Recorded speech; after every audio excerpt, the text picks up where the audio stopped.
कोई प्रसाद ग्रहण ना करें। जिसे भी प्रसाद खाना है बाहर में आकर प्रसाद खा लें और उसके बाद कथा श्रवण करने के लिए बैठे। बाहर में प्रसाद वितरण चालू है काउंटर में, इसलिए आके काउंटर में प्रसाद ले लीजिए, पानी पीकर फिर वापस कथा में बैठे।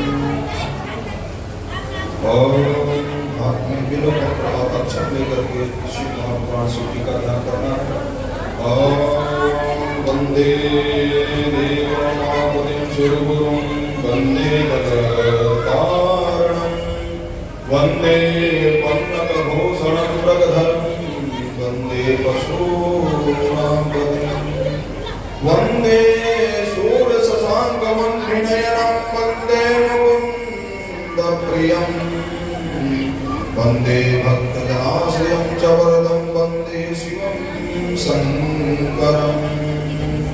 पुष्पों और अक्षत लेकर के व्यासपीठ में भगवान का ध्यान स्मरण करना है। ओम गुरुर्ब्रह्मा गुरुर्विष्णु गुरुर्देवो महेश्वरः गुरुः साक्षात् परब्रह्म तस्मै श्री गुरुवे नमः। अखण्डमण्डलाकारं व्याप्तं येन चराचरं तदपदं दर्शितं येन तस्मै श्री गुरुवे नमः। ओम नन्दमां जनः नन्दप्रसाद्यः नन्दविश्वाभूतानि जातवेदः श्रीकण्ठं चन्दनं दिव्यं गन्धाढ्यं सुमनोहरं विलेपनं सुरश्रेष्ठश्चन्दनं प्रतिगृह्यताम् माल्यादीनि सुगन्धीनि मालत्यादीनि वै प्रभो मया तानि पुष्पाणि पूजार्थं प्रतिगृह्यताम्। बोलिए उमापति महादेव की। अब आप सभी लोग परम आदरणीय परम पूज्य प्रातः स्मरणीय पूज्य पाद स्वामी श्री मनमोहन पांडे जी महाराज के मुखारबिंदों से शिव महापुराण कथा का श्रवण करेंगे। ओम गणानां गणपतिगं प्रियाणां प्रियपतिगं निधीनां पानिधपतिगं वैशो मम आमजानि गर्वदं मामराशि गर्वदं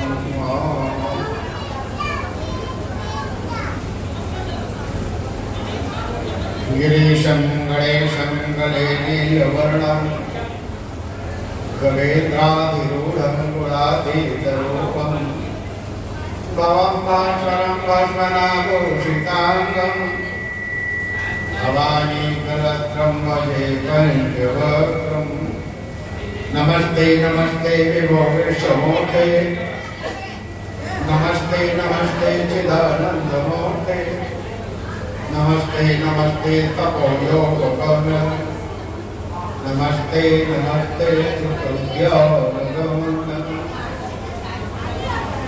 नवजलधर श्यामं पीतकौशेयभाषं श्रुतिचलितमनोज्ञं कुण्डलं चारुहासं नखधृतपरशैलं वेणुनादं रटन्तं निजजनभयहारं नौमकोटिकुमारम्।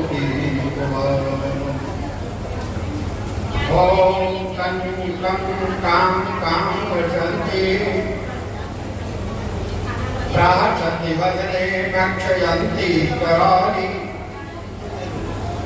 छं छं छां छां शरन्ति रेपकुलवदने खड्गवक्त्रं श्रांसि क्लीं क्लीं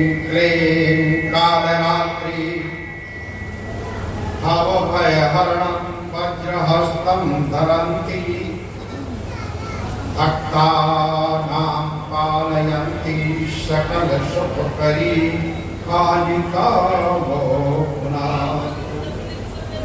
आज हम शिव महापुराण में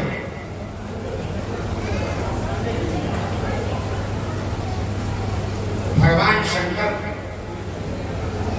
भोले बाबा का ये रूप देख रहे हैं।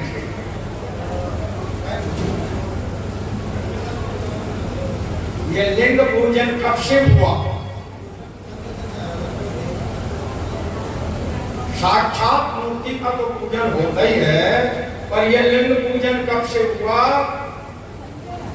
आप लोग पार्थिव बनवाते होंगे, पार्थिव घर में शंकर जी बनवाते होंगे, तो एक तो शंकर जी लिंग रूप में बना दिया और वो अंश करते हैं। वो अंश क्या है? इसी के साथ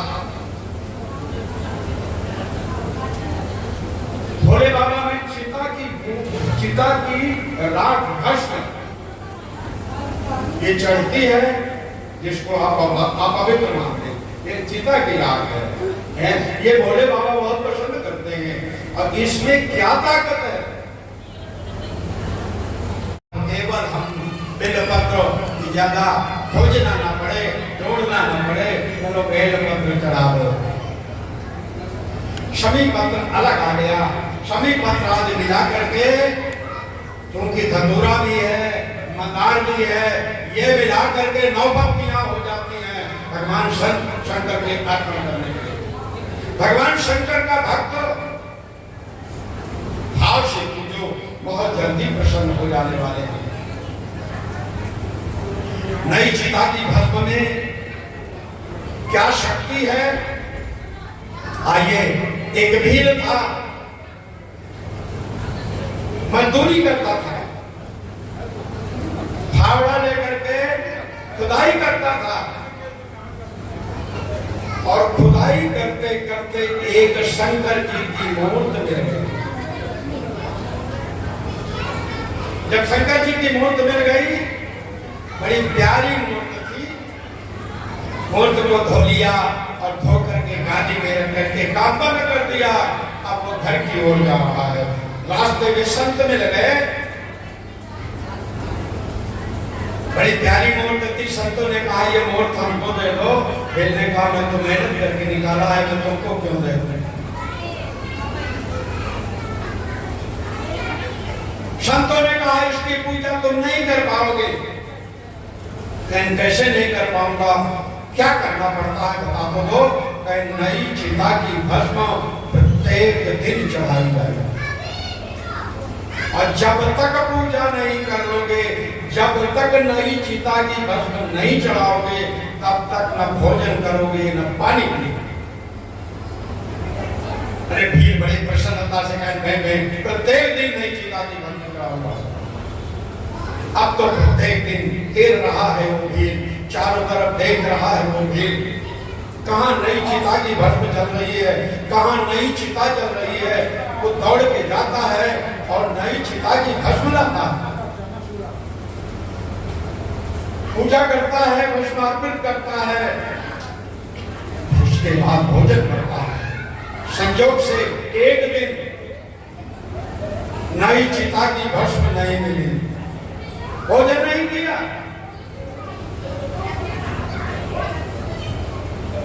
पत्नी ने कहा भोजन कर लो, कहना भी पूजा नहीं किया, इतना करके टाल दिया। अरे दूसरे दिन भी नई चिता की भस्म नहीं मिली, भोजन नहीं किया। पत्नी ने कहा भोजन क्यों नहीं करते? कहीं पूजा नहीं, अभी पूजा नहीं किया, कहीं कर लो। अरे उस दिन भी पत्नी फिर टाल दिया, फिर नहीं ध्यान दिया। तीसरे दिन भी हेर रहा है चारों तरफ, लेकिन नई चिता की भस्म कहीं नहीं सुनने को मिल रही थी। पत्नी कहीं भोजन नहीं कर रहे, कहीं पूजा नहीं किया, कहीं पूजा क्यों नहीं कर रहे, कहीं सामग्री नहीं मिल रही। भेजने ने कहा सामग्री क्या है? कौन सी ऐसी सामग्री है जो आपको सामग्री नहीं मिल रही? कहीं नई चिता की भस्म नहीं मिल रही। अरे भेड़िए ने कहा, इसके लिए आप 3 दिन भूखे रह गए, मुझसे क्यों नहीं बताया कि नई चिता की भस्म नहीं मिल रही? कहना अभी बता रहा हूं। कहना ऐसा करो, जाओ लकड़ियां इकट्ठा करो। अब तो बड़े भाव से भीड़ लकड़ी इकट्ठा करता है, वो नहीं जान रहा मैं किस लिए लकड़ियां इकट्ठा कर रहा हूं। बड़े भाव से लकड़ियां इकट्ठा करके भीड़ ने कहा चिता बना दो। भीड़ ने चिता भी बना दिया और चिता बना दिया। चिता में भीड़ ने चढ़ के बैठ गए। कहना आग लगा दो। लेकिन भीड़ को यह पता नहीं है कि मैं आग लगा दूंगा तो मेरी पत्नी जल के खाक हो जाएगी, ये जानकारी नहीं है। बड़े भाव में उसको तो ये भाव है कि मैं भगवान शंकर की पूजा करूं और नई चिता की भस्म मुझे मिले, मैं भगवान शंकर को नई चिता का भस्म अर्पण करूं। उसे तो केवल इतना ही भाव है। आग लगा दिया। आग लगा दिया तो पत्नी जल के खाक हो गई। जैसे जल के खाक हो गई, अब भस्म लेता है वो, अभी भी भान नहीं है मेरी पत्नी जल के खाक हो गई। वो तो उसे लगी है भगवान शंकर की पूजा में। भस्म लेता है और भस्म लेकर के भगवान शंकर के पास जाता है, पूजा करता है और नई चिता की भस्म अर्पित करता है। और जैसे अर्पित कर देता है, भगवान शंकर भोले बाबा प्रसन्न होकर के प्रकट हो जाते हैं। वर मांग लो। मांगने के लिए जैसे भीड़ उद्यत होता है कि नहीं अभी नहीं, वहां चलो, चिता के पास चलो। अरे चिता के पास जाकर के पत्नी को भी जीवित कर देते हैं भगवान को, तो उनकी लीला है। जब जीवित कर देते हैं कि आप वरदान मांग लो, मुक्ति चाहिए। नहीं नहीं नहीं, मैं मुक्ति तो केवल काशी में देता हूं, यहां केवल युक्ति दूंगा, मुक्ति नहीं दूंगा, युक्ति दूंगा। बोले बोले बाबा कौन सी युक्ति देंगे आप?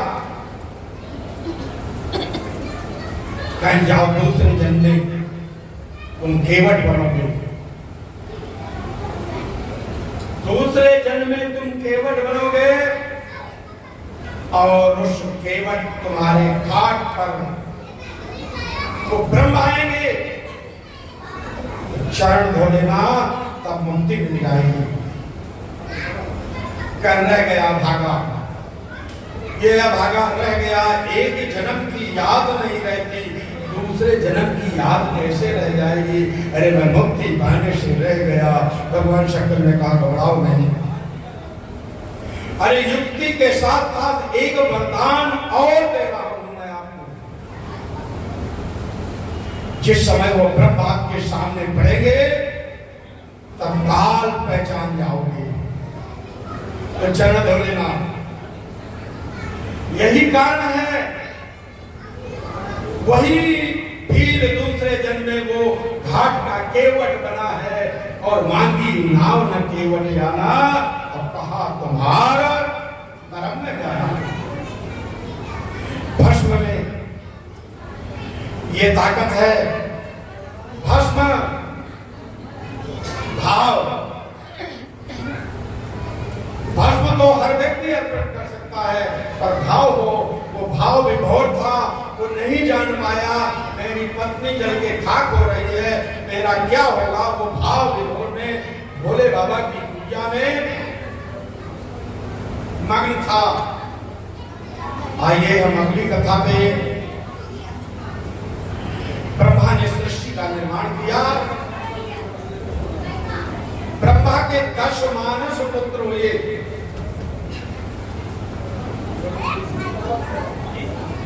जब 10 मानस पुत्र हो गए, एक कन्या भी पैदा हो गई।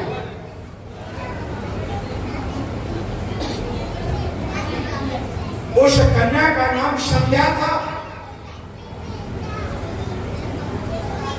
और एक पुत्र और पैदा हुआ, वो कामदेव। उसने अपने काम को पूछा, 5 बाण दिया और ब्रह्मा ने कहा ये बाण भेदो चाहे ऋषि हो, चाहे मुनि हो, चाहे मानव हो, चाहे जो हो, ये बाण वेद तो सब पे दिख जाए। कुछ मदन ने सोचा, पहले मैं अपने भाइयों पर, अपने पिता पर ही क्यों न वेद दूं, मुझे जानकारी हो जाए इस बाणों की, इन बाणों में क्या ताकत है।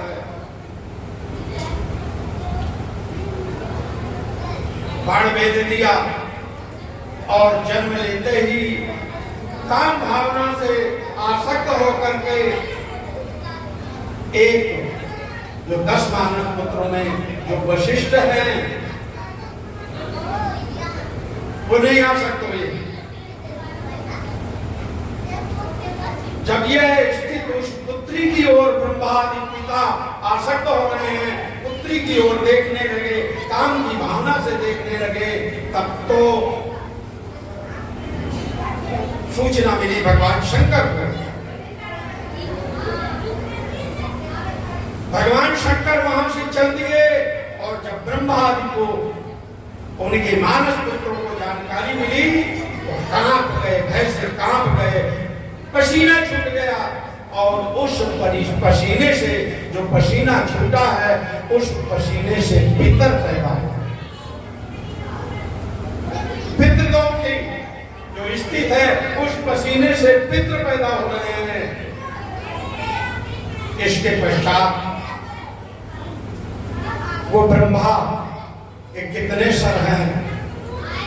5 सर हैं। हमारे इस समाज में श्रोतागणों के बीच में एक बहुत बड़गन भगवान शंकर का अनन्य भक्त बैठा हुआ है, उसको सारी जानकारियां हैं। 5 सर हैं और वो सर, जो सर आसक्त हुआ है पुत्री से, उस सर को कटवा दिया। भगवान शंकर ने उस सर को कटवा दिया, 4 ही सर रह गए, 5वां सर कट गया। जब कट गया सर तो ब्रह्मा ने भगवान से कहा, भगवान भोले से नाथ से कहा, मेरे सर की अधोगति न हो। काल भैरव को, उस भैरव को दिया कि ये ले जाओ और काशी ले जाओ, इस सर को काशी ले जाओ। अंजलि में लेकर के ब्रह्मा का वो 5वां सर जब काशी प्रवेश किया है तो वो चिमटा और वो सर गिर गया है, और जहां गिर गया है वही स्थान कपाल मोचन का तीर्थ बन गया। काशी कभी गए होंगे तो कपाल मोचन का तीर्थ वही स्थान है, ब्रह्मा का सर वहां पर गिरा। अब तो संध्या ने सोचा, मैं इस सृष्टि को बदल दूंगी। जन्म लेते ही ये काम वासना किसी पुरुष पर न जागृत हो। चल दिया वहां से तपस्या करने के लिए, एक पर्वत शिखर पर चढ़ करके संध्या तपस्या करने। तपस्या का भेद नहीं जानती। अरे ब्रह्मा ने रूप बदल के कहा, रूप बदल के जाओ वशिष्ठ और इसको तपस्या करने की क्रिया बता दो। वशिष्ठ रूप बदल के गए हैं, क्योंकि वशिष्ठ आसक्त नहीं हुए थे और रूप बदल के गए हैं,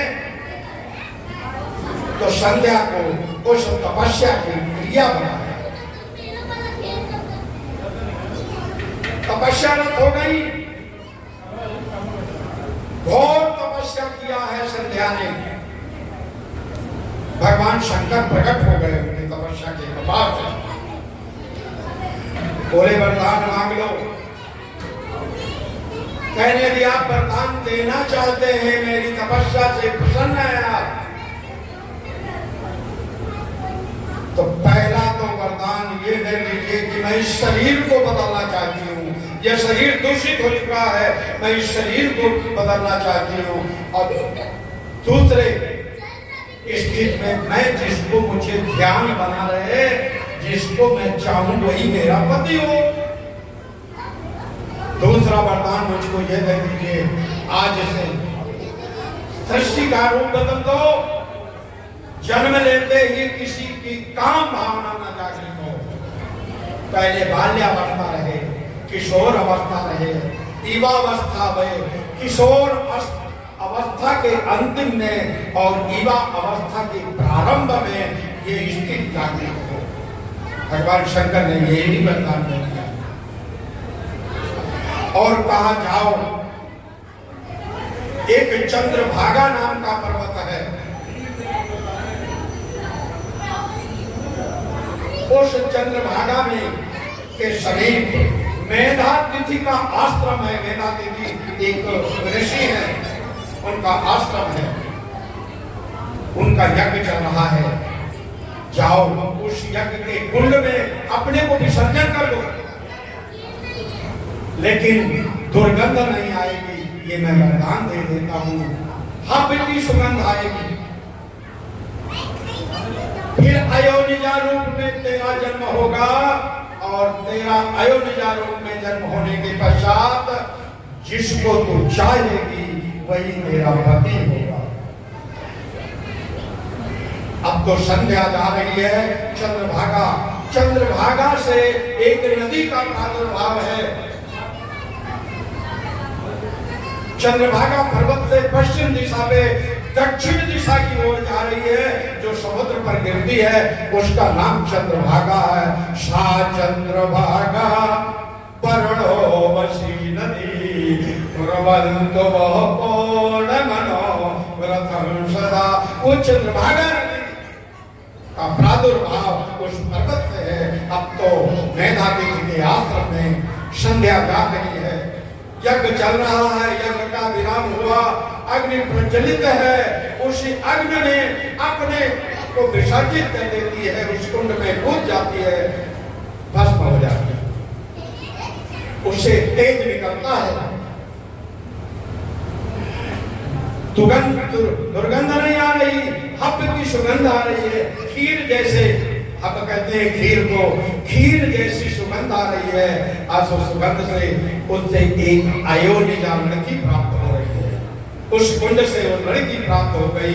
मेधातिथि वो ऋषि ने देखा तो उस लड़की को अपने पास रख लिया और उस लड़की का नाम अरुंधति रख दिया।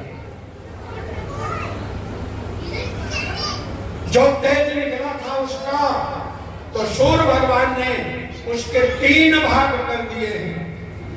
उस संध्या के तेज से 3 भाग हो गए हैं। तो यही त्रिसंध्याएं हैं।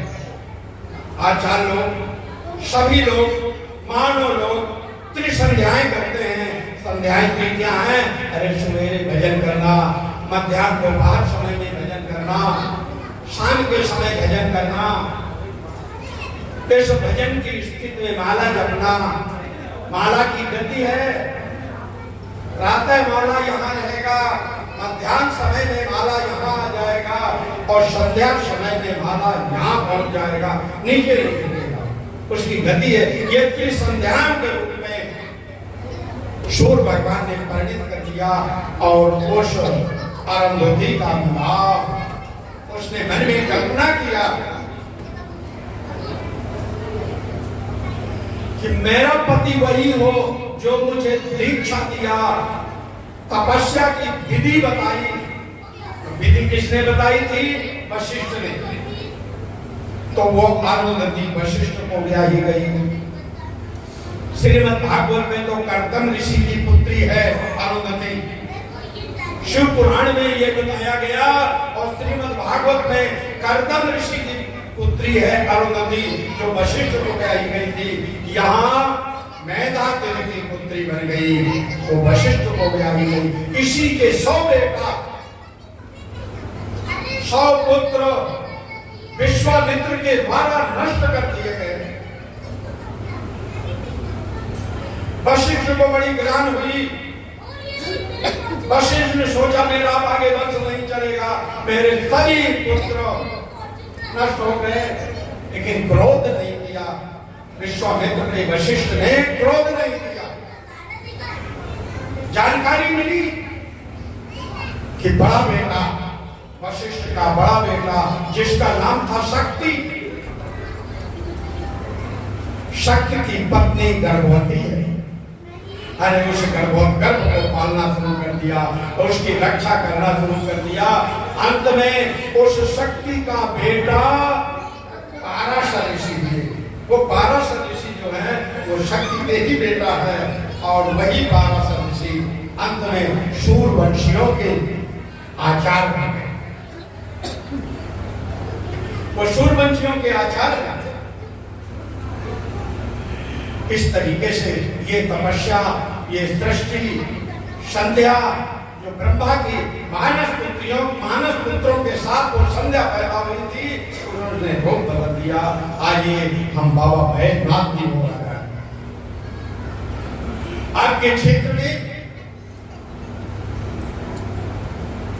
बाबा बैद्यनाथ द्वादश ज्योतिर्लिंग में है। बाबा बैद्यनाथ की यहाँ उपस्थिति, यहाँ बाबा बैद्यनाथ कैसे आए? जहां पर बाबा बैद्यनाथ है उसका, उस गांव का, उस शहर का क्या नाम है?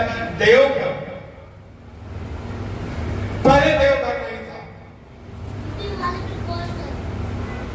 पहले उस शहर का नाम था, पहले उस गांव का नाम था नंदी ग्राम। उस नंदी ग्राम में एक वेश्या रहती थी। उस वेश्या का नाम सुनंदा था, पर भगवान शंकर की भक्त थी। वो भस्म भी लगाती थी, रुद्राक्ष की माला भी पहनती थी, और भाव विभोर होकर के भगवान शंकर में के भजन में लगी रहती थी। अब तो हमेशा भगवान शंकर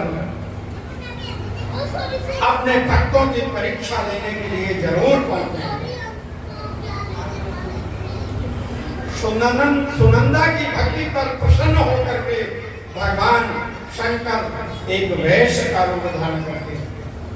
सुनंदा क्या करते हैं? वो भी अपने शंकर के पुजारी बने, भाव विभोर में आकर के पुजारी को आइए रख लिया।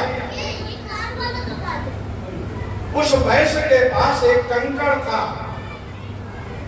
कंकड़ कह दो या कंगन कह दो या हाथ में पहनने वाला बड़ा अमूल्य कीमत रखने वाला, बड़ा सुंदर।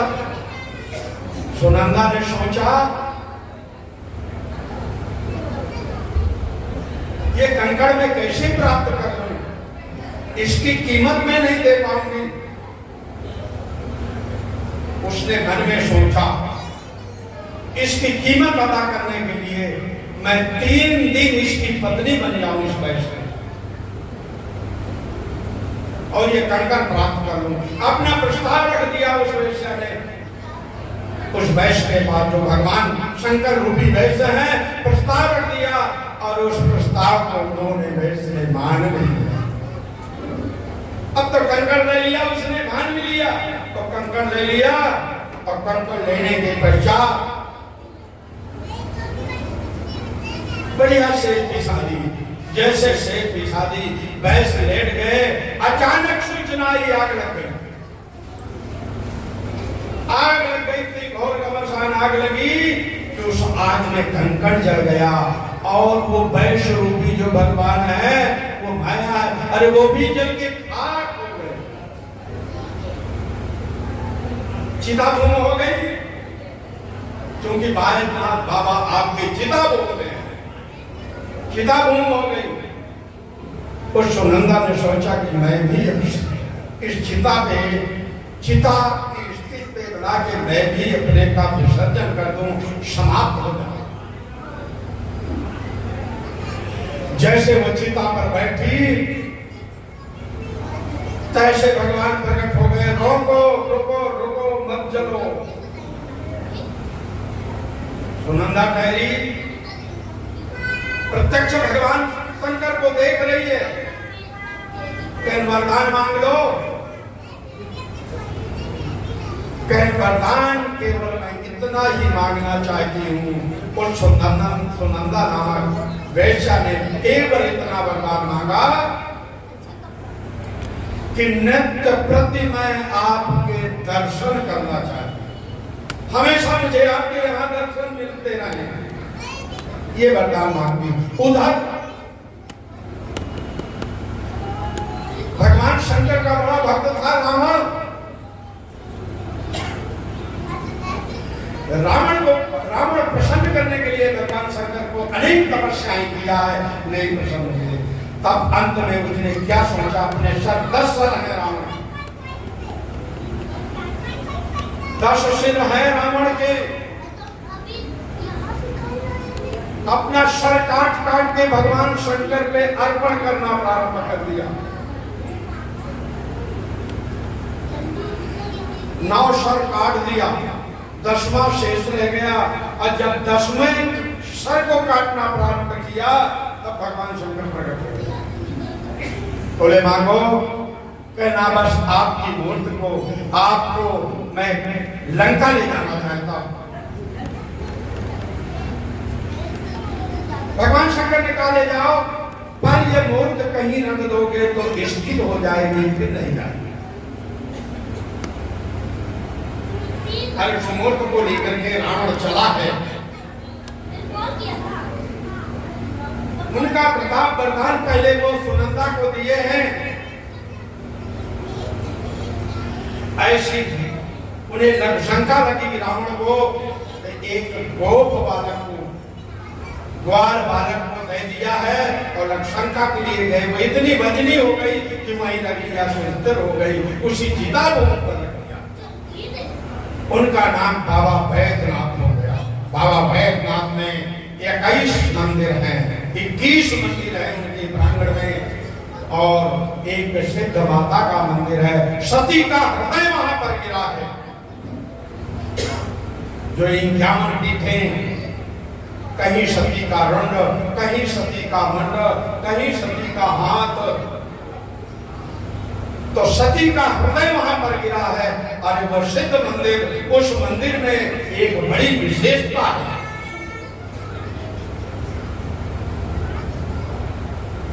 एक ही आसन पर 2 मूर्तियां बैठी हैं। एक मूर्ति दुर्गा की, कभी गए होंगे तो आपका क्षेत्र है, देखा होगा। एक मूर्ति दुर्गा की विराजमान है और एक मूर्ति त्रिपुर सुंदरी की मौजूद है वहां पर। ये बाबा बैद्यनाथ के ही समीप छिन्नमस्ता का मंदिर है। वो नंदन पर्वत नाम से विख्यात है। जो प्रमाण आते हैं, पुराण में प्रमाण आते हैं, नंदन पर्वत, पुराण नंदन कहीं नहीं, शिव पुराण में नंदन पर्वत के नाम से जहां छिन्नमस्ता, अरे छिन्नमस्ता बड़ी दयालु है, किसी को दुखी नहीं देख पाती, किसी को भूखी नहीं देख पाती। और उनकी दोनों अनुचरी जया और विजया छिन्नमस्ता ये तीसरी 10 महाविद्याओं में तीसरी है। पहली है महाकाली, दूसरी है तारा और तीसरी है ये छिन्नमस्ता। मंदाकिनी स्नान करने के बाद उनकी अनुचरी ने भूख सुनाया, भूख लगी है। छिन्नमस्ता ने कहा रुक जाओ थोड़ी देर, रुक जाओ थोड़ी देर के बाद फिर कहन भूख लगी है, कहन रुक जाओ। अरे कहन माँ अपने बच्चों को कभी भूखा नहीं देखती, हमें बड़ी क्षुधा लगी है। छिन्नमस्ता ने अपना गर्दन काट दिया है और जैसे गर्दन काटा है तो उसका सर उसके बाएं हाथ में आ गया। 3 धाराएं निकली हैं, खून की 3 धाराएं निकली हैं। एक धारा जया के मुख पर पड़ी है और एक धारा विजया के मुख पर पड़ी है और एक धारा में स्वयं पान करना शुरू कर दिया है छिन्नमस्ता ने। छिन्नमस्ता बड़ी दयालु है। मां अगर पिता रूठ जाए बालक पर, पिता रूठ जाए किसी पर तो कौन मना लेती है, पिता को भी समझा देगी। मां वो इतनी दयालु है। मां की कृपा, भोले बाबा का कोप, भोले बाबा की कोप से एक राजा जिसका वर्णन मैंने कल किया, विदर्भ देश का राजा जिसका कुष्ठ ठीक हो गया था, अरे वो कुष्ठ ठीक हो जाने के बाद नास्तिक हो गया था। ब्राह्मणों ने समझाया, ब्राह्मणों के समझाने पर आ गया। ब्राह्मणों ने कहा किसी ब्राह्मण को भोजन करा देने के बाद कुछ देना चाहिए। राजा ने कहा अच्छा मैं दूंगा, मैं यज्ञ कर रहा हूं। उस यज्ञ की स्थिति में एक ढिढोरा बजवा दिया पूरे नगर में, आज मैं ब्राह्मणों को दान दूंगा। उस नगर में एक बहुत गरीब ब्राह्मण था। पत्नी ने उसे सुना कि आज ढिढोरा बज गया है। अब पति से कहा जाओ, आज राजा कुछ देगा तो हमारे उदर पोषण के लिए होगा। ब्राह्मण ने कहा नहीं, इतना गरीब हूं कि मेरी गरीबी को देख करके राजा मुझे दान नहीं देगा। पत्नी की हट बहुत ज्यादा होती है, हट करके भेज दिया। लेकिन उस ब्राह्मण की हिम्मत नहीं पड़ी कि राज दरबार में पहुंच जाए। एक पेड़ था बीच में, एक वृक्ष था बीच में। उस वृक्ष पर बैठ करके आपको ब्राह्मण देख रहा है, राजा दान दे रहा है ब्राह्मणों को, और ब्राह्मण को राजा भी देख रहा है। एक ब्राह्मण पेड़ पे चढ़ा बैठा है, नहीं आ रहा। संध्या हो गई। जब संध्या हो गई तो राजा ने उस ब्राह्मण को बुलवाया।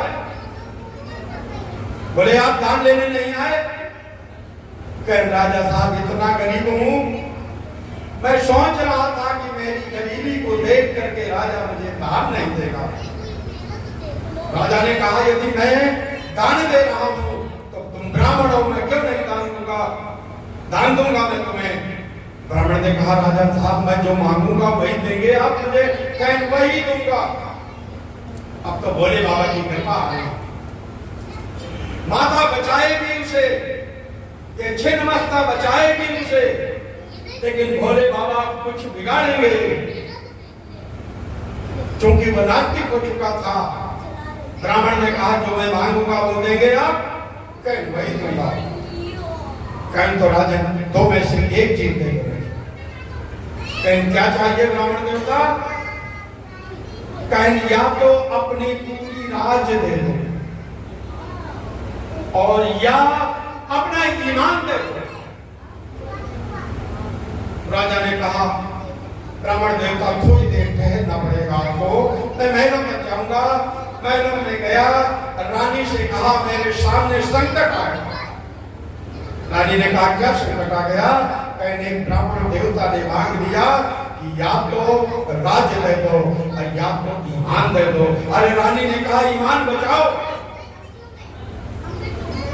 दिया हुआ राज कहीं न कहीं राज मिलेगा, लेकिन दिया हुआ ईमान कभी फिर वापस नहीं मिलेगा। ईमान बचाओ। अब वो राजा लौट के आते हैं, ब्राह्मण देवता से कहते हैं मैं राज्य देना चाहता हूं। कहने से नहीं, संकल्प करो। संकल्प करवा लिया और संकल्प करवाने के बाद ब्राह्मण कहता है राजा से, राजन ये राज्य किसका हुआ? कहना आपका। कहीं यहाँ का राजा कौन हुआ? कहना कहीं तो राजा का आदेश प्रजा मानेगी, कहीं नमस मानेगी। कहीं मेरा आदेश है कि मेरी राज्य से तुम निकल जाओ। दो छोटे छोटे बच्चे थे राजा के। अब तो उस राजा के आदेश से कभी राजा पैदल नहीं चले थे, रानी कभी पैदल नहीं चले थी। कंधों में बच्चों को लाद के पैदल जा रहे थे। एक दिन, दो दिन, 3 दिन हो गए, ना भोजन किया, ना बच्चों को पानी पिलाया, तो बच्चों की जान जा। 5वें दिन एक राज की सीमा को छोड़ करके जैसे पहुंचते हैं, रानी ने कहा देखो ऐसे मेरे पास यहाँ कोई सुनेगा नहीं, मेरे पास एक जंजीर है जो आपके राज की नहीं, मेरे मायके की जंजीर है, उस जंजीर को लेकर के गिरवी रख आओ। रात का समय है, कोई नहीं सुनेगा। जो कुछ मिलेगा तो उससे लेकर के बच्चों की जान बचाएं और हम भी कुछ खाएं। गिरवी रखने के लिए राजा वो जंजीर लेके जाते हैं।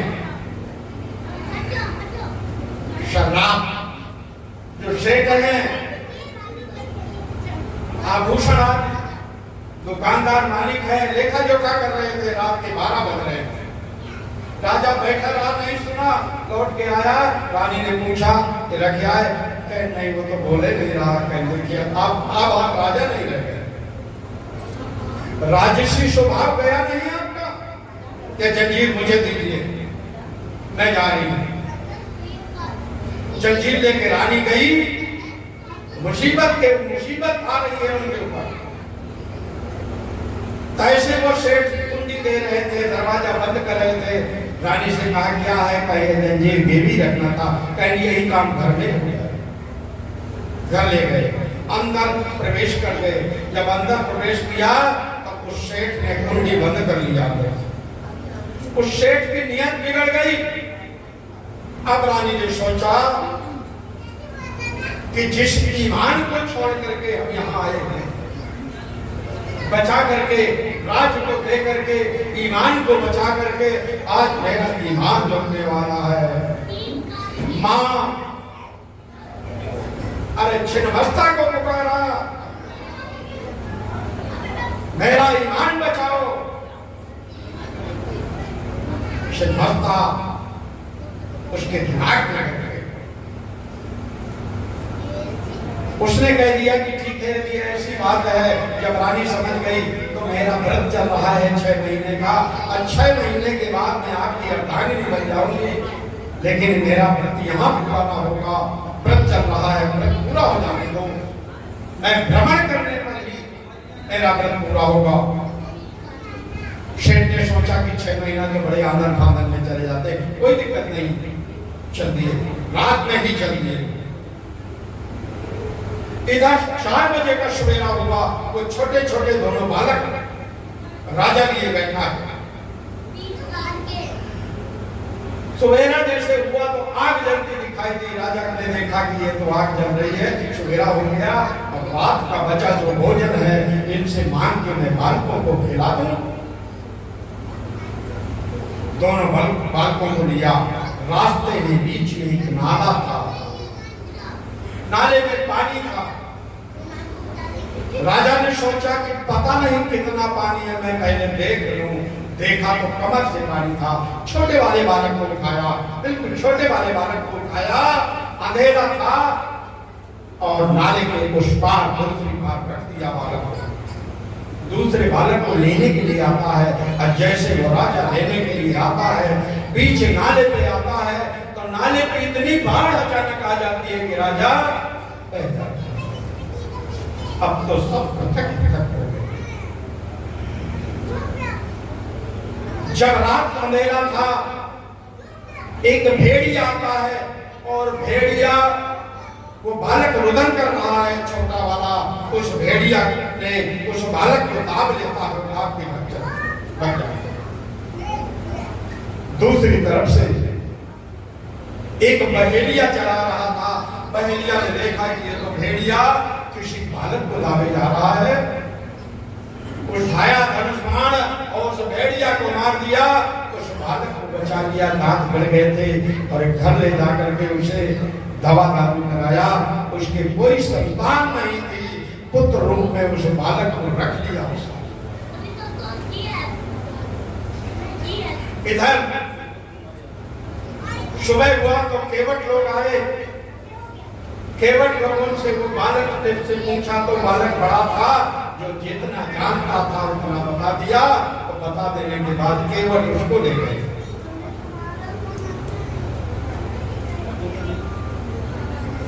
अब दोनों लोग, वो केवट और बहेलिया, अपने अपने बालकों को एक विद्यालय में भर्ती कर देते हैं। दोनों बालक पढ़ने लगे, लेकिन दोनों बालक नहीं जान रहे कि हम भाई भाई हैं, भूल गए। मित्रता बहुत ज्यादा हो गई। वो राजा जो पह गया था, वो एक तीसरी राज में केवट जाल लगाए थे, उस जाल में फंस गया। केवट लोग ले गए। उसने सोचा मैं कब तक के उठों इनका अन्न खाता रहूंगा? राजा के यहाँ जाकर कोई छोटी मोटी नौकरी कर लूं। अब एक राजा नौकरी के लिए सोच रहा है। राज दरबार में पहुंच गया और नौकरी की मांग की।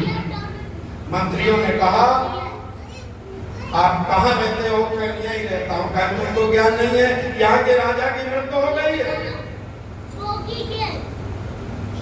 और मृत्यु हो जाने के बाद वो तारीख निश्चित कर दी जाती है कि उस तारीख को जो पहले आके यहाँ घंटा बजाएगा वही इस राज्य का अधिकारी होगा। अर्थात वो तारीख आज की है, आज आपको राजा बनना पड़ेगा। राजा ने कहा मैं राजसी ठाक सब करके छोड़ चुका हूँ, मुझे कोई छोटी मोटी नौकरी दे दो। लेकिन जोर जबरदस्ती से अब राजा बना दिया। अब देवी का प्रकोप, देवी अब बनाने की स्थिति में आ गई। भोले बाबा ने तो विजय मैंने कर दिया। उस नास्तिकता के वो तीनों को, चारों को, सबको अलग अलग कर दिया। राजगद्दी पे बैठ गए। कुछ दिन व्यतीत हो जाने के बाद जैसे राम राज्य हुआ था और राज तिलक नहीं हुआ था, राज तिलक शेष था, राज्याभिषेक शेष था। मंत्रियों ने कहा राजा साहब आपका राज्याभिषेक हो जाए। कहना आप लोग करें। राज्याभिषेक की तैयारी हो रही थी। नगर जगमगाने लगा, नगर जगमगाने लगा और उस जगमगाने के साथ साथ 6 महीना हो रहे थे। वो सेठ भी नाव में एक मकान बनवा दिया था और रानी को लेकर के लौट रहा था। शाम का समय हो गया।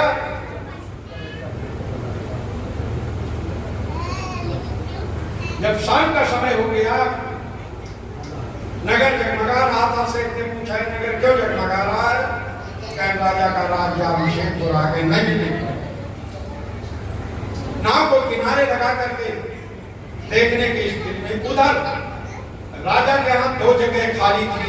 राजा ने सूचना दिया हर कॉलेज को, लड़के फार्म भरने, जो लड़के योग्य होंगे वही लिए जाएंगे। संयोग से वो दोनों लड़के एक दूसरे को नहीं जानते हैं, पर दोनों लड़कों ने फार्म भर दिया और वही सचिव पद पर ले गए। ड्यूटी नहीं जानते थे, कार्य नहीं जानते थे। जब सेठ जी गए कि मैं राज्याभिषेक देखना चाहता हूं, वो सिपाही चाहिए जो मेरे नाम का पहरा दे। राजा साहब ने आदेश किया जो 2 लड़के सचिव पद में लिए गए हैं उनकी ड्यूटी लगा दी जाए। ड्यूटी लगवा दिया। अब तो ड्यूटी दे रहे हैं। राज्याभिषेक की स्थिति में राजा, शेठ आदि सब उधर। रानी ने कहा मुझे नहीं जाना। तो नाव में जो मकान बना था, मकान के दरवाजे में ताला लगा दिया था। सेठ ने ताला लगा के चला गया था। रात्र में नींद आने लगी। छोटे वाले ने कहा भैया मुझे नींद आ रही है, कुछ कहो। कहना अपनी बीती कह रहा हूं। अरे बड़े वाले बेटे ने अपनी बीती कथा कहना शुरू कर दिया। मेरे पिता राजा ने दान दिया, वहीं तक कह गया कि मैं इस पार, मेरा भाई उस पार, मेरे भाई को भेड़िया टांग ले गया और मेरे पिता बह गए। इतना ही वो जानता था। और इतने में उस बेटे ने कहा भैया भेड़िया तो मुझे ही टांग ले गया था। अब तो भाई भाई का मिलन हो गया। अब दोनों लिपट के रोने लगे। रोते रोते रात व्यतीत कर दिया। उधर अंदर माँ सुन रही थी तो माँ रोते रोते रात व्यतीत कर दिया। सुबह हुआ, दरवाजा खुला तो वो तो भगे, उनकी ड्यूटी समाप्त गए। अब रानी मोड़ पटक पटक के रो रही थी। शेठ ने सोचा इन बालकों ने कुछ कह दिया। दीवान जी के पास गए। दीवान जी से बताया कि नहीं राजा के पास ही जाइए। और राजा दौड़ के पकड़ लिया उन बालकों को सेठ ने और पकड़ के राजा के पास ले गए। राजा ने पूछा बताओ उस सेठाइन को तुमने क्या कहा है? कह राजा साहब कुछ नहीं। राजा ने कहा कि ये ऐसे नहीं मानेंगे सेठ जी, जाओ सेठाइन को ले आओ, हकीकत क्या है वो बता देगी। अब तो रानी जा रही है ओढ़ के, स्वाभाविक होता है। पत्नी ओढ़ के निकल जा तो पति नहीं पहचान पाएगा ये मेरी पत्नी है, निकल गई। लेकिन पत्नी ने पहचान लिया कि ये राजा जो बना बैठा है मेरा पति बना बैठा है।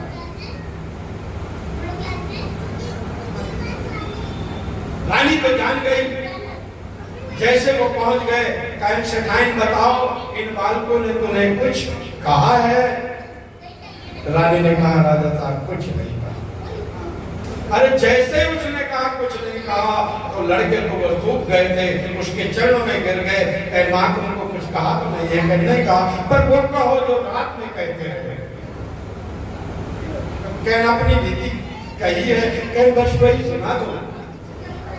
अब उसने सुनाना शुरू किया तो राजा जो सिंहासन में बैठे हैं उनके कान खड़े हो गए।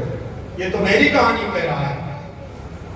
और वहीं तक कहा कि जितना जानता था। अरे राजा ने कहा तुम उनके बेटे हो? क्या नाम उनके बेटे हैं? अरे राजा सिंहासन से उठकर दोनों बालकों को उठाकर अपने गोद में बैठा लिया और गोद में बैठा करके उस सेठाइन से कहता है, उस रानी से कहता है, रानी मांग लो। अगर आप तुम न होती तो इतने नजदीक रहते हुए मैं अपने बालकों से न मिल पाता। आज तेरे प्रभाव से मेरे बालक मिल गए। आज तुम मांग लो जो कुछ मांगना चाहती हो। असल रानी ने कहा जो सेठाइन के रूप में है, उसने कहा कि राजा साहब मांगने के पहले इस सेठ को गिरफ्तार करवा। राजा ने तुरंत उस सेठ को गिरफ्तार करवा लिया और गिरफ्तार करवाने के बाद रानी ने अपना घूंघट खोल दिया। और जैसे घूंघट खोल दिया तो राजा तो तुरंत पहचान गया ये तो मेरी पत्नी है और भाषण दिया। रानी ने कहा देखिए आपने अपना ईमान बचाया है तो देवी की कृपा से आपका ईमान बचा है। राज देके आए हैं तो राज भोग रहे हैं स्थिति। आइए अगली स्थिति पर चलते हैं। आपके दैत्य आगे जो शुंभ निशुंभ हैं, बड़े अत्याचारी हैं,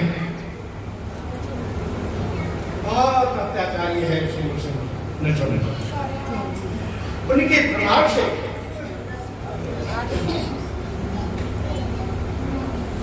जिसको देवताओं ने नहीं मार पाया, ये त्रिदेव ब्रह्मा विष्णु महेश पराजित हो गए हैं, तो देवी ने ही उनको मारा।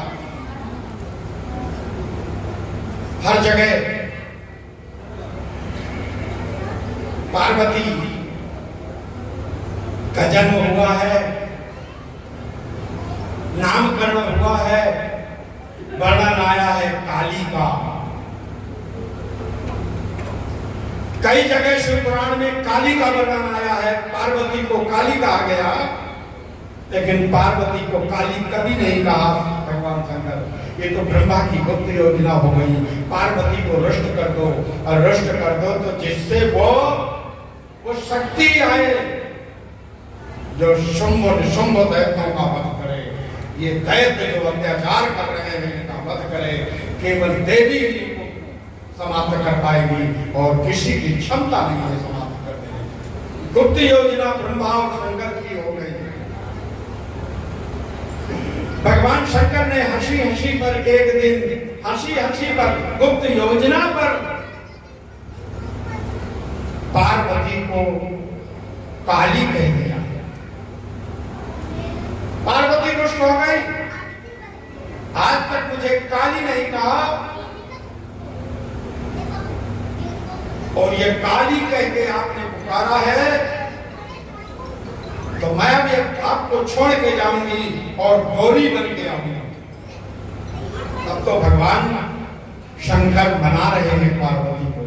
यहां तक शिव पुराण में वर्णन आया है पार्वती के पैर पकड़ लिए हैं भगवान शंकर और पैर पकड़े 3 घंटा लेटे रहे हैं पार्वती, लेकिन पार्वती नहीं मानी और छोड़ के चली गई। जाके पर्वत पर शिखर पर तपस्यारत हो गई कि मैं गौरी ही बन के आऊंगी। जब तपस्यारत हो गई, बहुत समझाया, तपस्या के मध्य में कितने हजार वर्ष का तपस्या, 10,000 वर्ष की तपस्या का वर्णन आया।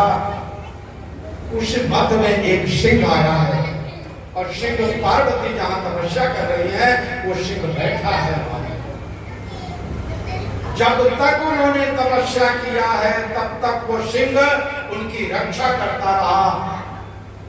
अंत में ब्रह्मा वरदान देने के लिए प्रकट हुए। अरे उस काली से कोरी का रूप धारण करने के लिए, वो वरदान देने के लिए ब्रह्मा प्रकट हुए हैं।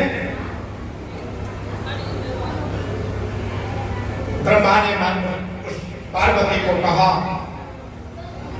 गौरी तो नाम हो जाएगा आपका, परंतु ये नखी जीव है, इसको छोड़ दो। जो सिंह यहाँ पर बैठा है उसको छोड़ दो, ये जीव नखी है। पार्वती ने कहा नहीं, जब तक मैंने तपस्या किया है तब तक ये मेरी रक्षा किया है, तो मैं इसको नहीं छोड़ूंगी। अरे तब से वो गोरी, तब से वो देवी सिंह की सवारी पर सवार हो गई।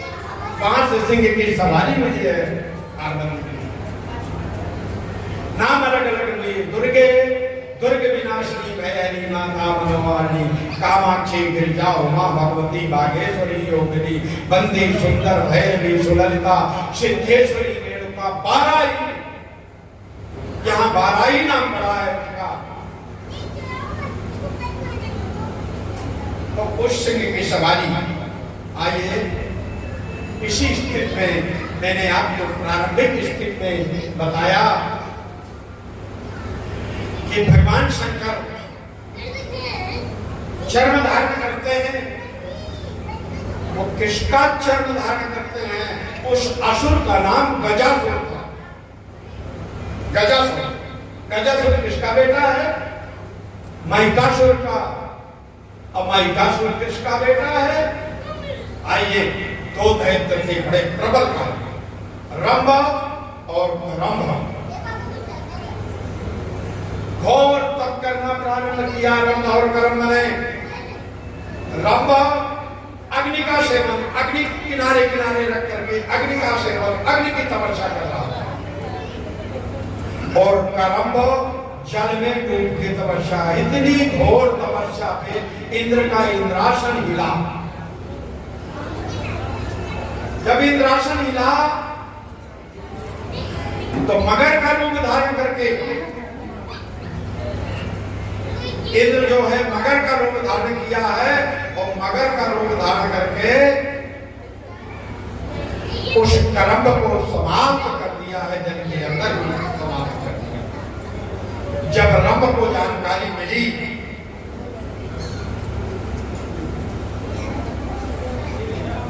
कि मेरा भाई समाप्त हो गया,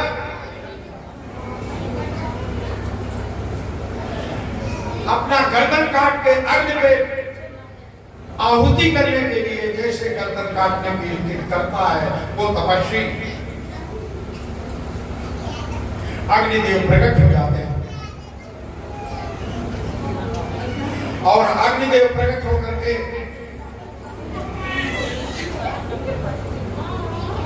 उसको वरदान देने के लिए कि ऐसा आत्महत्या न करो, बहुत बड़ा अपराध होता है आत्महत्या, वरदान मांगो। ब्रह्म ने वरदान मांगा है कि मेरे त्रैलोक विजयी पुत्र हो, जो देवताओं को रुला दे, त्रैलोक विजयी हो, ऐसा पुत्र हो। अग्निदेव ने कहा, एवं परंतु जाओ, जिस नारी जाति से आसक्त हो जाओगे उसी से तेरा पुत्र होगा। अब तो रंभ वहां से चल देगा है। यक्ष वंशों का डेरा था। उसने एक भैंस बांधी थी, बड़ी सुंदर भैंस बांधी थी। उस भैंस इतनी सुंदरता को देख करके भैंस उससे आसक्त हुआ है वो रंभ। जब आसक्त हुआ है पत्नी बना लिया है उस भैंस को। पाताल लोक गया, पाताल लोक में एक महिषा था, रंभ को समाप्त कर डाला है और भैंस के पीछे भगा है। भैंस को दौड़ के फिर आई है मंत्रों और यक्ष के डेरा में यक्षों ने उस भैंसा को समाप्त किया। जब उस भैंसे को समाप्त किया है तो उस भैंस ने यक्षों से कहा है कि मेरे पति जो रंभ हैं पाताल लोक में मरे पड़े हैं, उनको ला करके चीता बना करके मैं सती हो जाऊं। चीता बना करके जिस समय रंभ को ला करके चिता में लिटाया है और भैंस जा करके उसी चिता पे कूद पड़ी है। अग्निदेव ने सोचा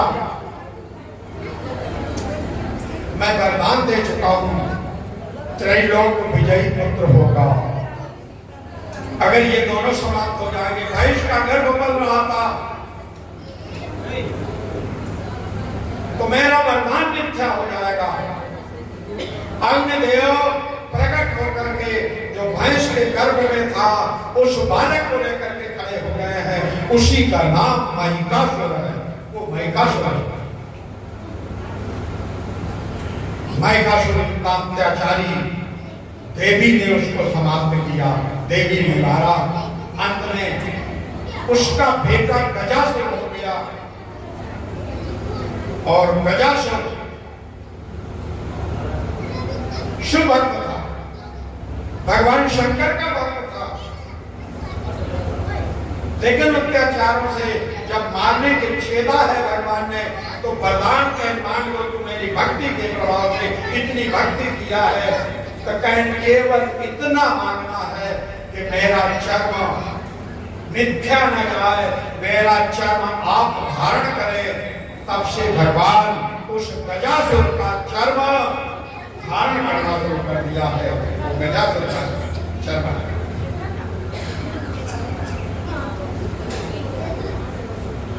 आइए अपनी कथाओं को एक बार पितरों की कन्याएं,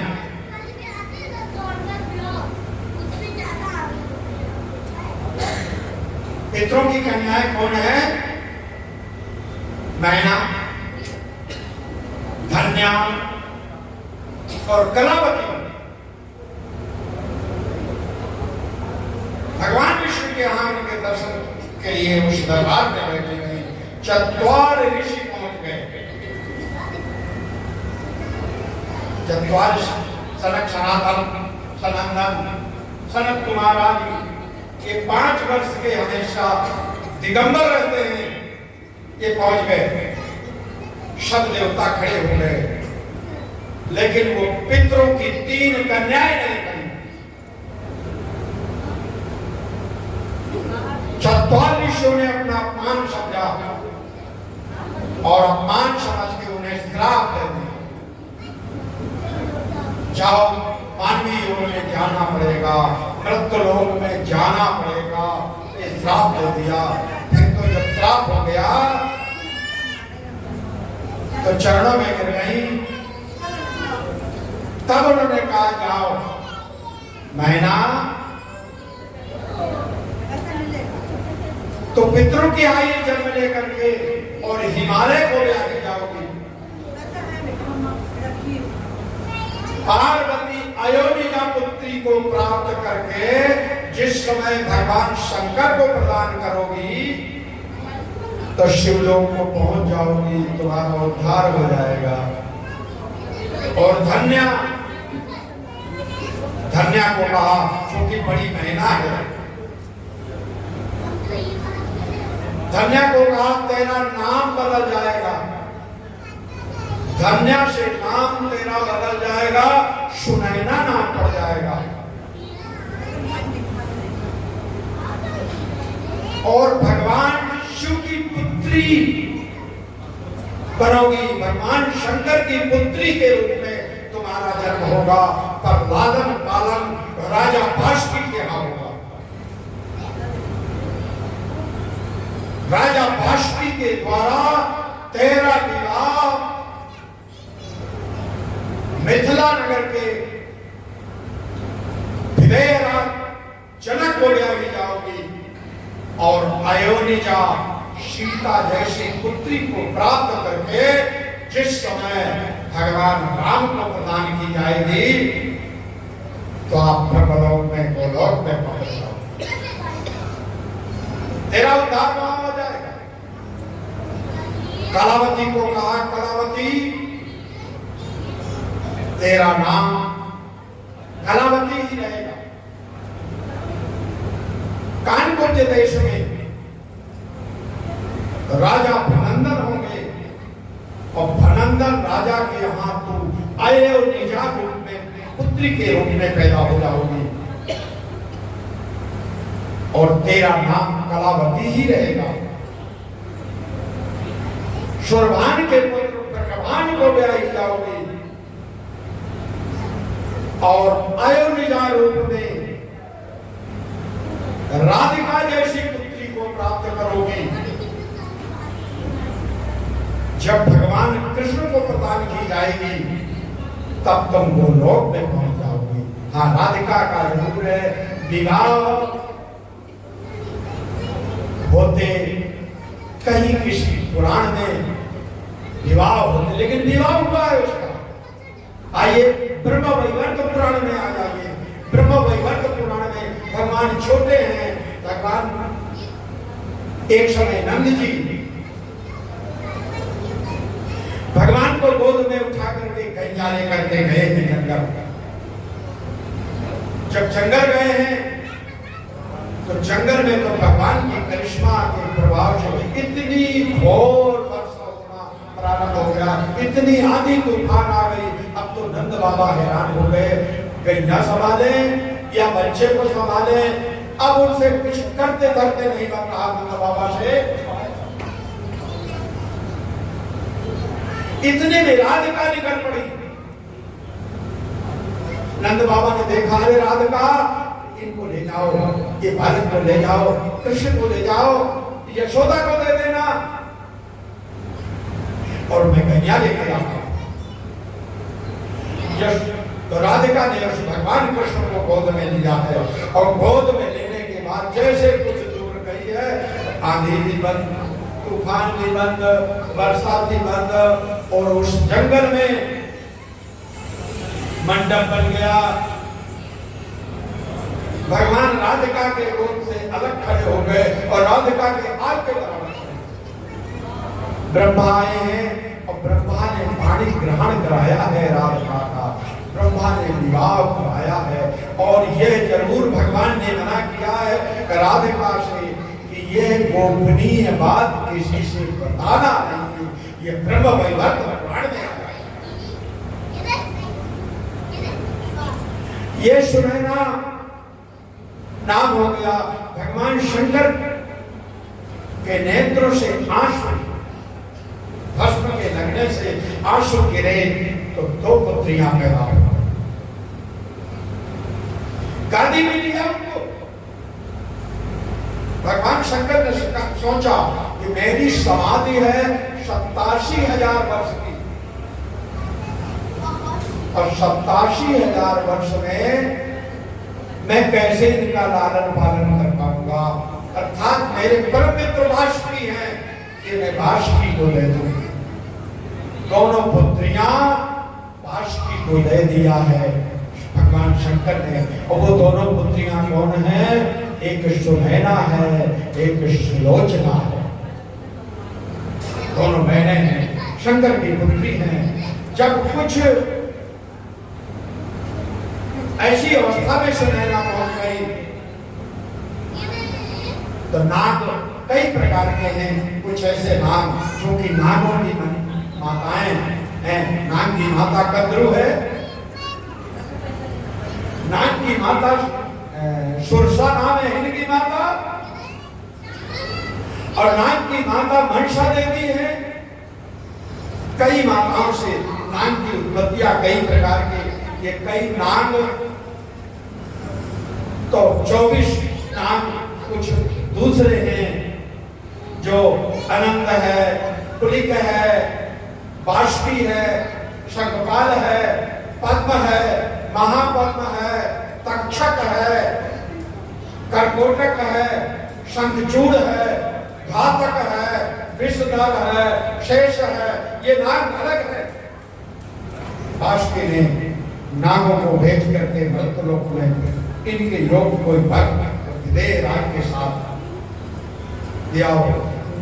बाष्पी ने ही विदेह राज को दहेज में दिया था चूड़ामणि और मुद्रिका।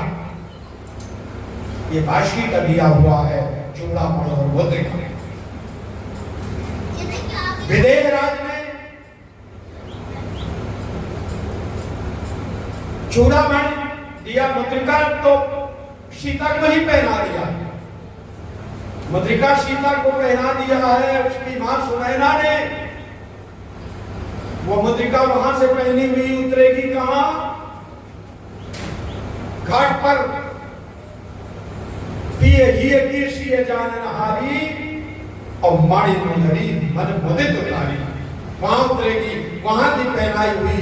क्योंकि चतुर्मासी में जो ऋषि आए थे उनकी सेवा के लिए सीता को लगा रखा था और मुद्रिका इसीलिए पहना दिया था कि जहां मुद्रिका होगी वहां उसका कोई मार भागा नहीं करता। वो सीमा की स्थिति था, इसीलिए मुद्रिका और चूड़ामणि का आदान प्रदान हुआ है।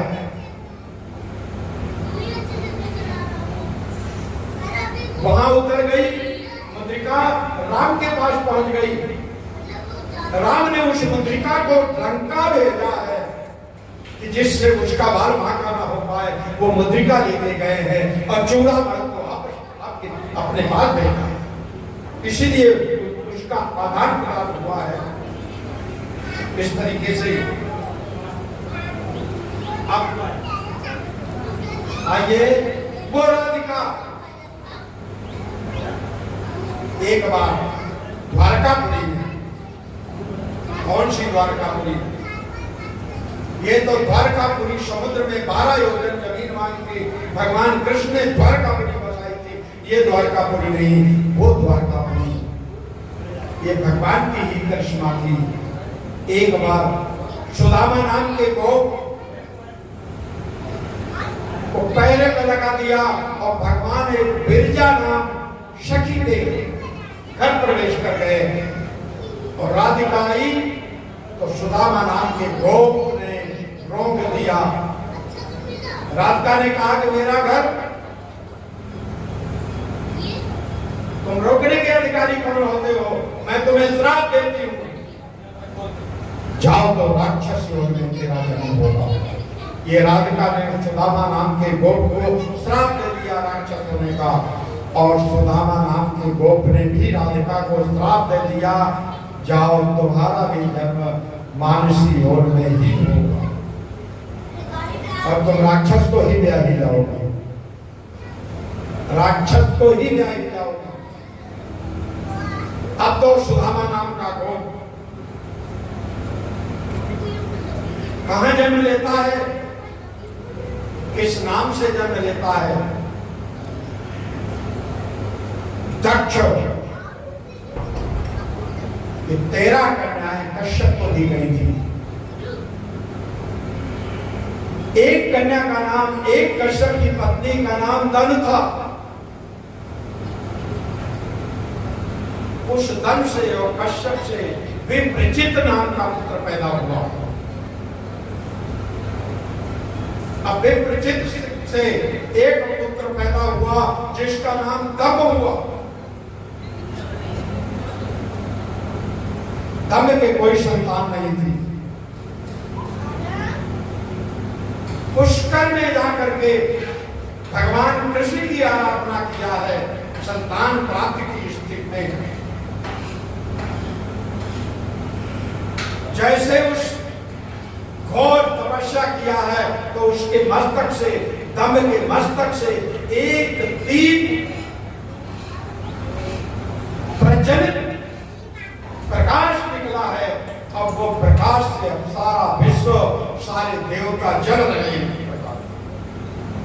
तब तो भग के गए ब्रह्मा के पास, विष्णु के पास गए। तो ब्रह्मा और विष्णु के पास सभी देवता जब जाते हैं तो विष्णु हंसे, और हंसने के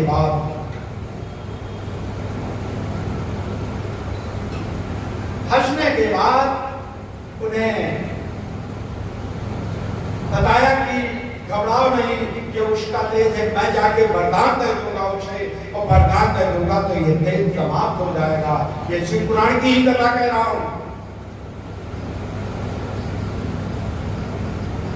भगवान जाकर के दम्भ के पास गए और दम्भ के पास जाकर के वरदान दिया कि जाओ तेरे पुत्र होगा, बड़ा प्रचंड पुत्र होगा, बहुत बलशाली पुत्र होगा। लास्ट में शंकर जी के ही द्वारा वो दम्भ का पुत्र हुआ, शंखचूड़ नाम पड़ा।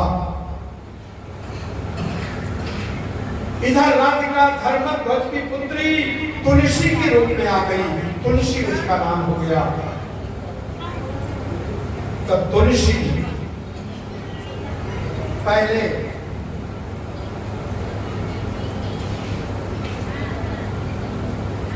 गणेश के पास गई, विवाहावस्था में जब पहुंची है तो गणेश के पास पहुंची, विवाह की कामना से। बाद में हंसी उड़ाया है तुलसी ने, ये उदर कहां पाए हो आप, ये सूंड कहां पाए हो आप, हंसी है। तो गणेश जी क्रुद्ध हो गए हैं, गणेश जी नाराज हो गए हैं, जाओ मैं तेरा विवाह नहीं करूंगा, तो राक्षस की पत्नी बनोगी। तो फिर तुलसी ने कहा है कि तो विवाह तो तेरा एक पत्नी में होगी, दो पत्नी होगी। अभी गणेश की पत्नियां दो हुई हैं। और वो जाकर के ब्रह्मा पहुंच गए और ब्रह्मा ने मना करा के शंखचूड़ के साथ विवाह किया है। तो श्राप की स्थिति में ये इस तरीके से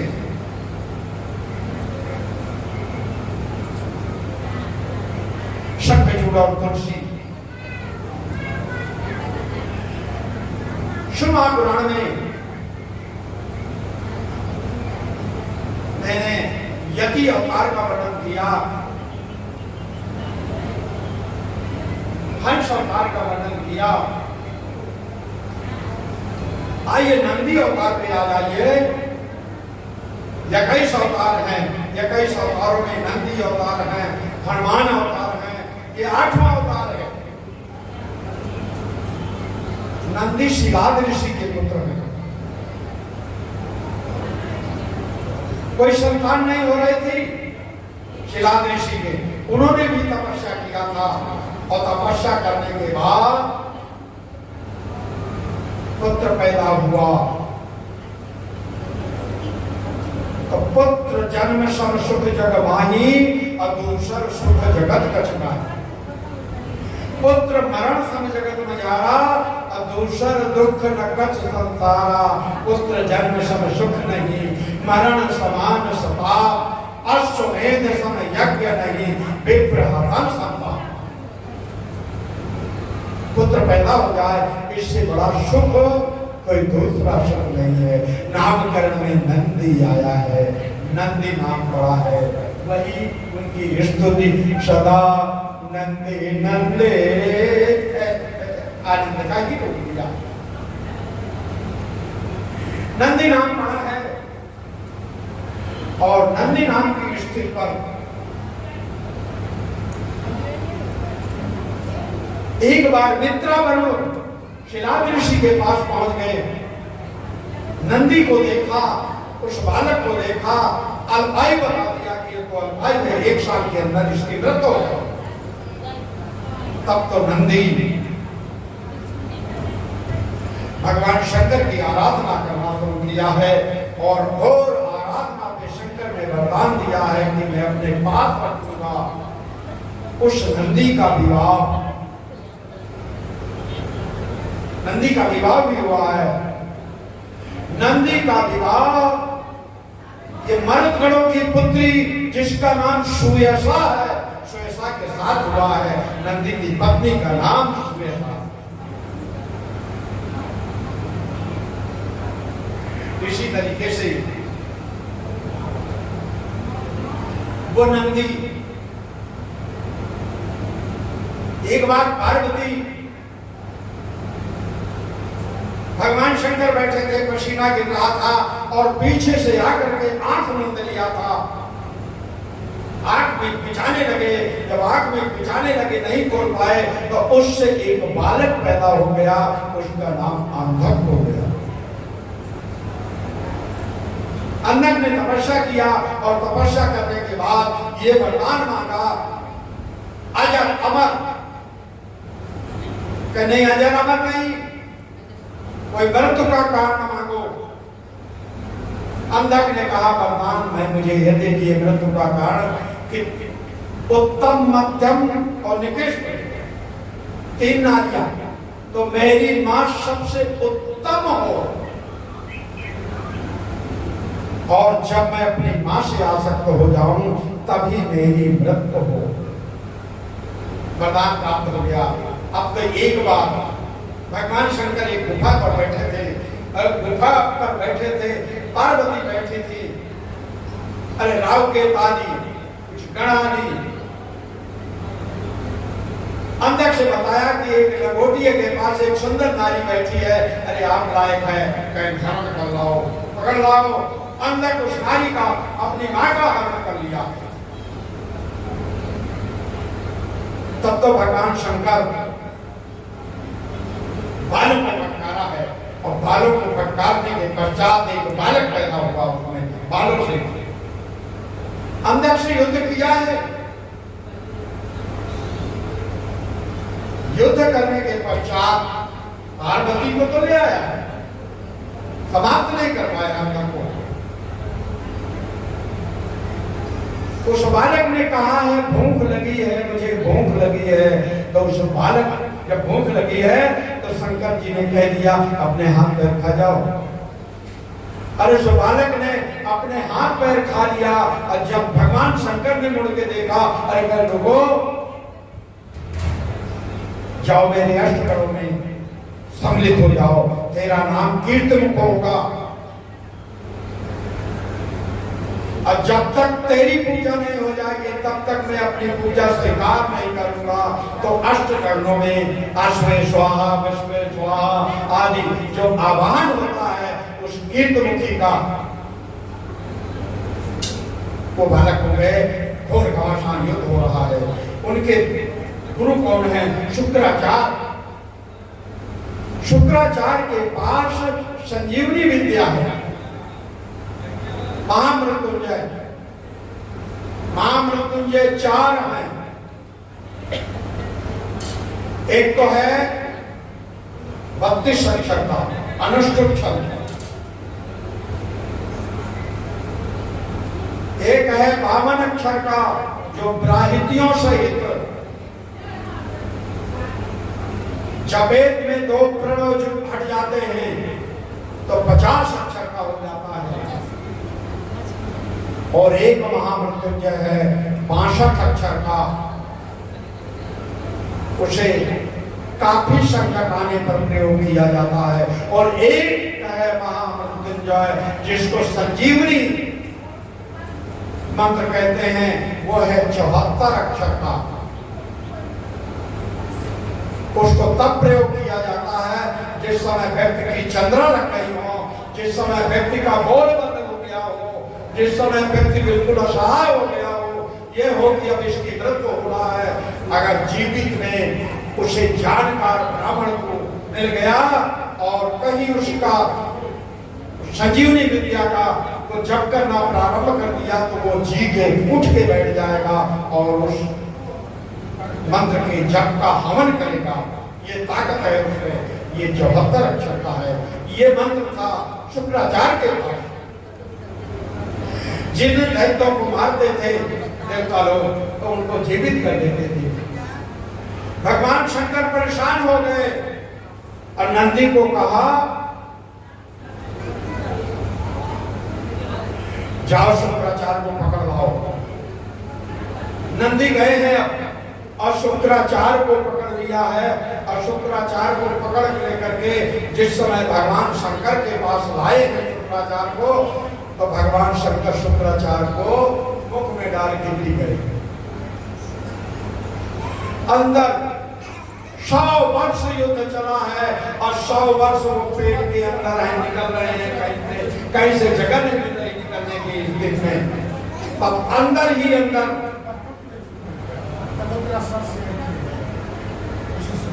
शुक्राचार्य ने शंकर की ही फिर स्तुति करना शुरू कर दिया है।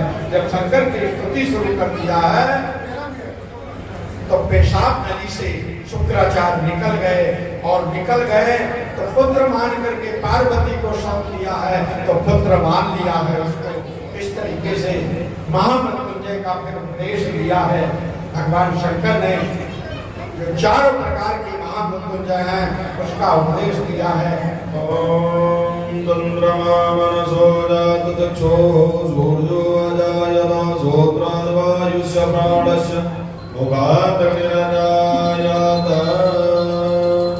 ओम जय शिव ओंकार बोल हर शिव ओंकार संभावे सुसदास बोले भोलेनाथ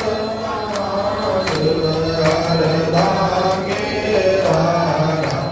ओम हर हर हर महादेव वामन चतुरानन पंचानन राधे। ओ बोले पंचानन राधे।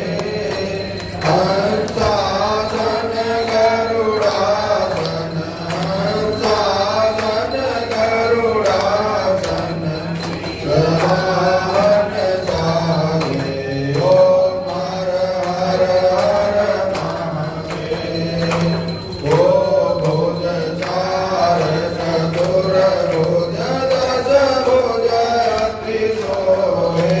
बोले दस भुज अति सोहे।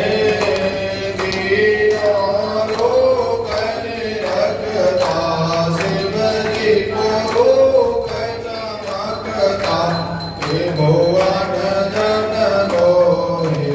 ओम हर हर हर महादेव। अक्षमाला वनमाला रुंडमाला धारी। ओ बोले रुंडमाला धारी।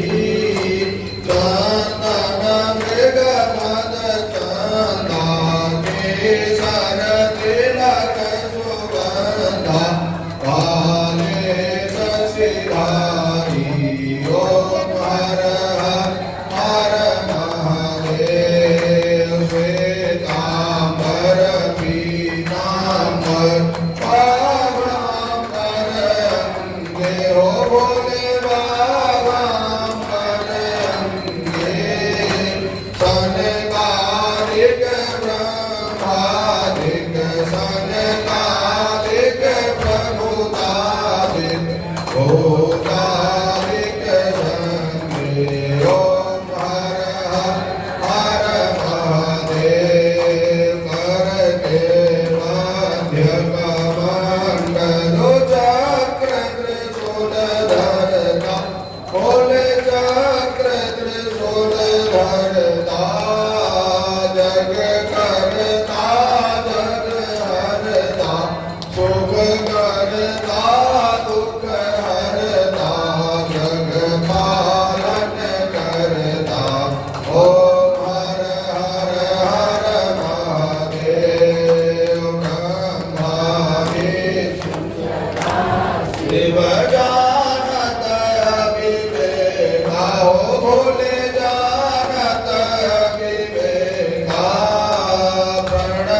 हमारा